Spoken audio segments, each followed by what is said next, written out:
Olá, meus queridos irmãos, sejam todos bem-vindos a mais uma leitura. Hoje, Números, capítulo 35. As cidades dos levitas. Nas planícies de Moabe, perto do rio Jordão, na altura de Jericó, que ficava no outro lado do rio, o Senhor disse a Moisés o seguinte: mande que os israelitas, das terras que vão receber, deem aos levitas algumas cidades onde estes possam morar e também terras de pastagens ao redor delas. Essas cidades serão dos levitas, e eles morarão nelas. As terras ao seu redor serão para o gado, para as ovelhas e as cabras e para os outros animais. Os pastos ficarão em volta de toda a cidade, numa distância de 450 metros a partir da muralha. Todo o terreno formará um quadrado de 900 metros de cada lado, isto é, medirá a mesma coisa a leste e a oeste, ao norte e ao sul. A cidade ficará no meio, e os pastos ficarão em volta. Deem aos levitas 6 cidades para fugitivos. Se um homem, sem querer ou por engano, matar alguém, poderá fugir para uma dessas cidades. Além dessas, vocês darão aos levitas 42 cidades. Portanto, o total será de 48 cidades, todas elas com pastos ao seu redor. O número de cidades de levitas em cada tribo será determinado pelo tamanho do seu território. Isto é, dos territórios maiores será escolhido o número maior de cidades, e dos territórios menores, menor número de cidades. As cidades para fugitivos.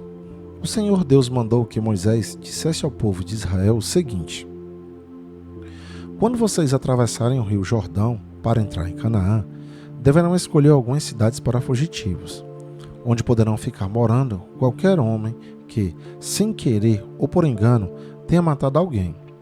Ali ele ficará a salvo do parente da vítima que estiver procurando vingança e não morrerá sem ter sido julgado em público. Escolham 6 cidades para fugitivos, 3 a leste do rio Jordão e 3 na terra de Canaã.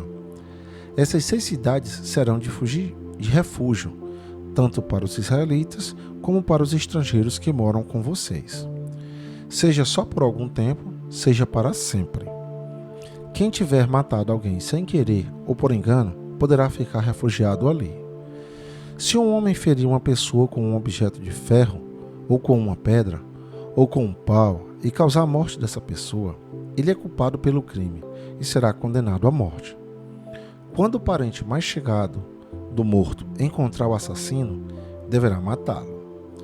Se um homem empurrar o outro com ódio ou jogar alguma coisa contra ele com má intenção e ele morrer, ou se um homem esmurrar um inimigo e este morrer, o culpado será morto, pois é um assassino. Quando o parente mais chegado do falecido encontrar o assassino, deverá matá-lo. Mas pode acontecer que alguém, sem querer, empurre o companheiro que não era seu inimigo, ou atire, sem má intenção, alguma coisa contra ele. Pode acontecer também que alguém, sem ver, atire uma pedra que venha a cair em cima de alguém e cause a sua morte. Porém, os dois não eram inimigos, e quem matou não fez isso de propósito. Nesses casos, o povo julgará a favor do que matou, sem querer, e não a favor do homem que era responsável por vingar a morte do seu parente. O povo deverá proteger o homem que matou sem querer, não deixando que ele seja morto pelo parente do homem que morreu.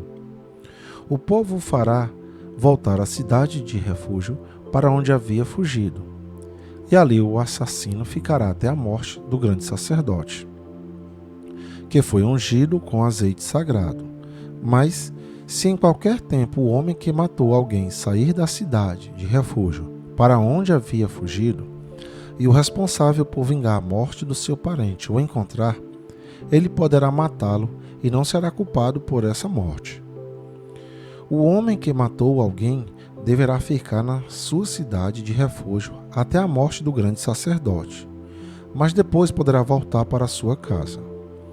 Essas ordens serão uma lei para vocês e os seus descendentes, em todos os lugares onde vocês morarem. Quem matar uma pessoa será condenado à morte, conforme o que 2 ou mais testemunhas disserem.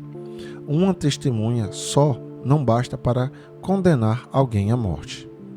A vida de um criminoso condenado à morte não pode ser comprada com dinheiro. Ele será morto. Também não aceitem dinheiro para libertar aquele que tiver fugido para uma cidade de refúgio e que quiser voltar para sua terra antes da morte do grande sacerdote. Portanto, não profanem com crimes de sangue a terra onde vocês vivem, pois os assassinatos profanam o país.